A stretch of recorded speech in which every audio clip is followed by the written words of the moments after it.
Oh, here we go. Right. It's time. It's time, lads. We can't delay any longer. We're going to have to bite the bullet. It had to come at some point. You all knew it had to come at some point. Today, we have to play F1 2014, sorry. F1 2014, what a miserable game this was. You could tell this game was going to be horrendous just by the game cover. I mean, look at it. Look at it. Who thought that colour scheme for the background was going to be a top seller? I mean, F1 in general that year was a little bit questionable. Yes, it was a good battle with Rosberg v Hamilton, but the actual cars themselves, I mean, minus the Mercedes car, which was pretty okay, actually. You had the Ferrari car looking like a red vacuum cleaner, and then most of the grid had these penises on the front. Like, this season may as well have just been sponsored by Durex, because that was literally maybe majority of the cars needed it. They needed the added protection out there on track to stop them crashing into each other with these noses. And that's just before you get into any actual gameplay from this game, which was abysmal. Because like I said, it literally was F1 2013.5. But you think even with a 0.5 game, things could get better. There'd be some improvements. No! They stripped away stuff from the last game. F1 2013 had classic cars, you know, big feature, big chunky game mode added there. You thought, okay, staple, carry on, that's awesome. What do they do the next year?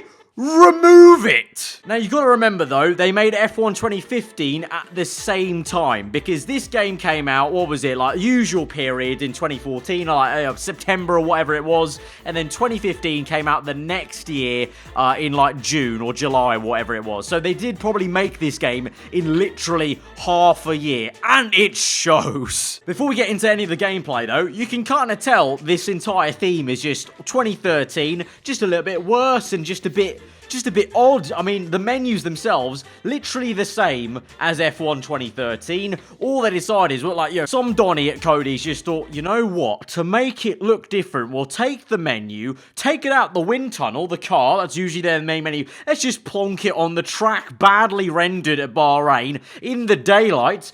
It feels like brand new. I mean, just look at it. Look at this main menu. It's just sad. It's sad. It's gopping. It's just depressing. They've literally just removed the classic car tab. It's the same menu, minus the tab on the left. We've got a Grand Prix mode, which is just literally like we have now. You can pick a team and you do a Grand Prix, quick one. Career mode, same thing. Evaluation test, season challenge, which is the exact same thing as last year's game from F1 2013. And then just normal career mode. I mean, the less said about multiplayer in this game, the better. Proving grounds, same thing. Scenario mode, time attack, time trial, nothing new there. And then my F1's just the setting. So it really was a copy and paste job. Basically just removing classics and adding the 2014 cars on top of the 2013. Actually, you know what? It was such a similar game. I remember at the time, PC modders were able to put the 2013 cars into the 2014 game because the coding had hardly changed and that actually worked. But anyways, let's just dive into this absolute miserable career mode here. Gonna jump in, choose the team.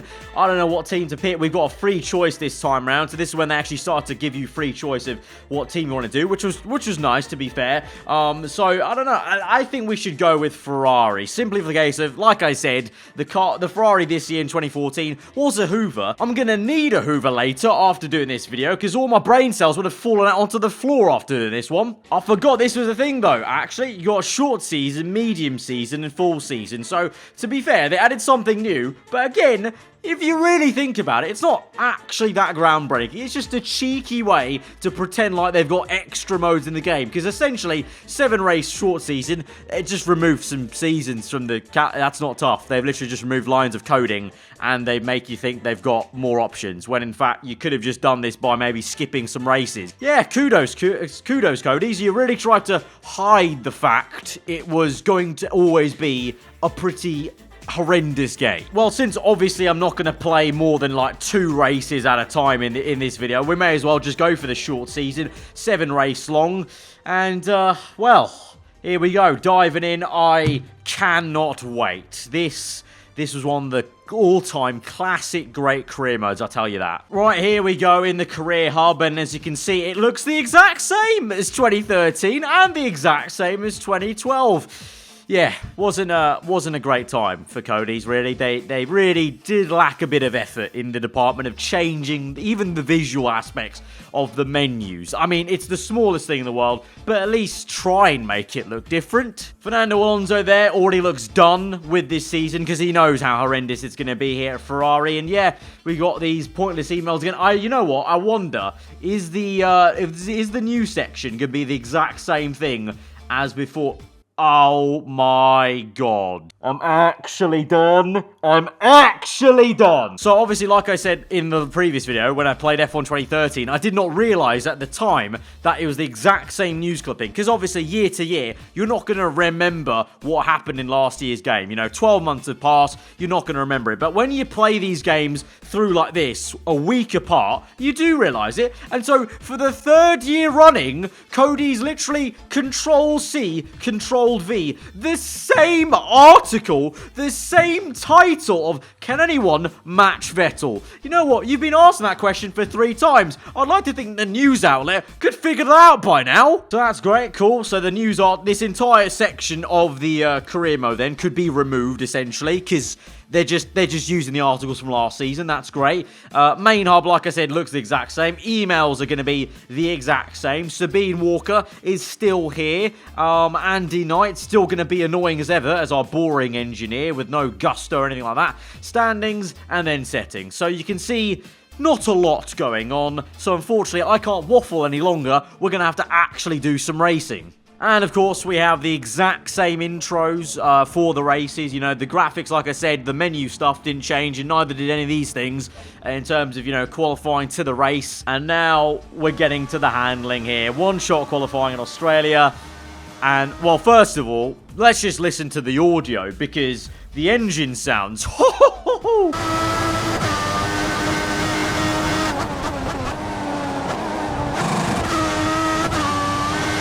I don't know what the audio guys were thinking, but that sounds literally nothing like an F1 car. Even the 2014 cars will admit, you know, the microphone levels for the FIA and whatnot on the TVs weren't great at the time to really get a great aspect of what the engines really sound like, but it just doesn't sound like... I mean, at certain points, the engine literally sounds like a wheel nut gun.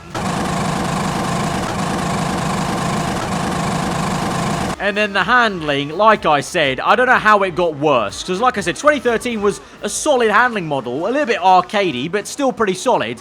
And then the fact that we moved to these V6 cars just ruined everything. I don't know if they changed settings to it, but the cars just had this kind of sticky tape on themselves where there was just no momentum through any corner, and then the traction was just horrendous. Like, they looked at it and thought, okay, V6 turbos coming in, drivers are saying that it's going to be really difficult on the rear end. What should we do?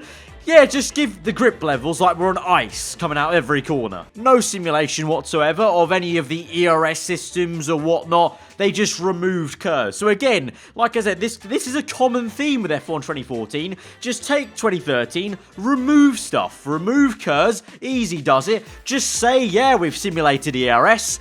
They definitely didn't. And you can see there, I've qualified last because I wasn't paying attention. And of course, the animation's going to be the exact same thing. So I may as well, for the video, be as efficient as Codemasters clearly were making this game. And I can just use some audio from the last video I did for F1 2013. I just don't know, Terry. I don't know. What am I going to tell the wife and kids after? They can't be proud of me. What was that? I just came in last place. I can't explain it, mate. Dave, calm down. We're not at the pub. We're going to get a point, and we're going to let this all blow over. Yeah, I don't know what that accent was either. Here we go then, boys. It is race time here for 2014. Look at that. The Mercedes car, somehow the reflections got worse. You know, all the silver, the McLaren and the Mercedes cars looked really bad. Like, every time there was a bit of sunlight hitting these cars, just horrendous. But here we go to 5 red lights from P12 on the grid.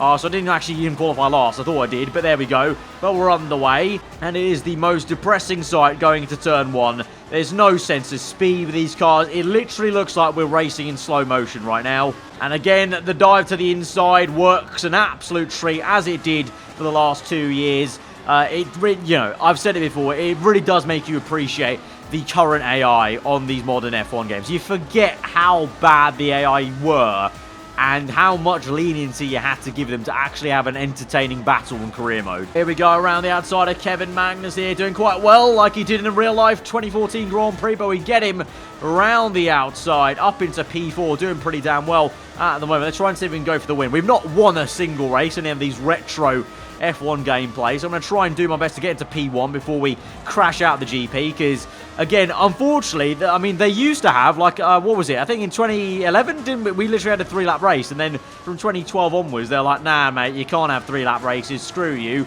We're going to make you do a 25% race if you want to go back and play these games. It's like Cody's knew. It's like they knew I would come back to these games, and so they just want to torture me by making me having to do a whole 25% race. Alright, we're catching up to Rick, Bobby, and the two Mercedes cars as Hamilton leading Rosberg at the moment there. I think we should have the straight line speed on the Red Bull, but my engine is overheating quite a fair bit, so I can't imagine why. It's not like I've not treated the gearbox with any respect, but oh my god, the understeer. No, that's gone. Oh, what the hell was that? I can't tell if it's me playing F1 2014 or Sebastian Vettel on screen there. Now, I know I wasn't taking the correct line, but it still seems a little bit of extreme to spin just like that randomly on a bit of grass and when the track dipped in or something like that. And the best part is if I click flashback here, I don't think I'm still gonna probably spin if I do a flashback here. Yep, the same thing happened. Cool, love it, love that. Right, well, that's our chance over of getting first place. And oh! Well, sorry, lads. Sorry, just a bit of a car park here. But you know what? I think that's more entertaining than a race on the game. We're going to move on to Bahrain now, because how could things possibly get any worse? Oh. So you know that thing about F1 2019 looking absolutely insane at Bahrain? This is the complete opposite. The actual floodlights themselves aren't actually emitting any light. Like, literally, there's no light bouncing off any of them. They're just there for flashy show. I mean, and look how many there are. I mean, I'm pretty sure Bahrain doesn't have that many. It looks like we're trying to signal up some alien mothership, try and beam up these cars. I mean, to be fair, these some of these 2014 noses do kind of look like some alien probes. But now, come on now. Bahrain 2014 was an absolute banger of a race in real life. So surely we should be able to get some nice action here on the game. I'm looking forward to it. Here we go to 5 red lights. The two Mercedes cars ahead of us. Let's see if we can get in the middle of them and have a nice little battle and try and redeem a little bit of F1 2014. Although, to be honest, I've just realised that the 5 red lights are kind of squashed, and so someone's clearly done the stretching wrong on the UI there. But anyway, we're here into turn 1. Hamilton, P1. Rosberg's going to try around the outside. I'm going to try my luck as well. And the car slides a little bit there. But we're down the inside of Rosberg. Hamilton, a little bit slow on the exit. Here we go. Ooh, a little bit of a wobble there from Lewis. Can we get the toe, though? That Mercedes car, obviously very OP in 2014 in a straight line there, so I can't even catch up to him enough. But maybe in the corners, obviously with the AI difficulty being a little bit down, we can have a desert duel with Hamilton. Look at this, actually, side by side. You know, go on, son. Round the outside. Ooh, leave him some room. The car skates across the curb, but we're very easily then up into P1. So again, not much of a fight there. And oh, again, these cars were very, very sensitive. Like you saw there with the spin, Australia, little tap, and they go around. Like, I feel like a gust of wind could have oh, maybe that's why Rosberg had that mistake. I mean, that was in 2015, but I mean, just let the joke stand. But yeah, I mean, apart from that, it is what it is, isn't it? It is what it is, because we're here. It's a lot like 2013. Like I said in the 2013 video, there's not much to do in the races apart from, well, just actual race the AI. But, you know, there's no ERS management. There's no, you know, fuel wasn't much of an issue. It was just so poor. It was so bad. But little did we know what was yet to come in the next year's game. But I mean, if you get bored of career mode, you can always go and play another there's no other game modes to play because they removed them. I think we're gonna have to do it, lads. I think we're gonna have to play scenario mode. It's come to this. I actually have to listen to David Croft and actually sit through his waffle to play this game mode because there's nothing else to play on the game. Let's take a look around.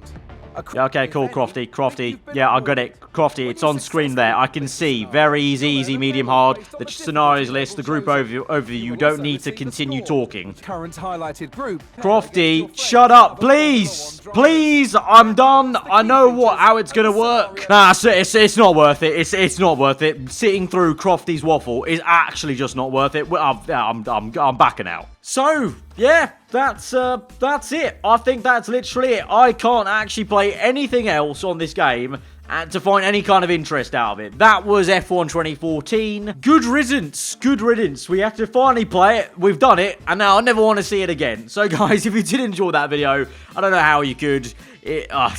Give a like. Let me know what you thought in the comments below. If you are new around here, do subscribe for more weekly Formula 1 content. And I'll see you guys next time. Goodbye.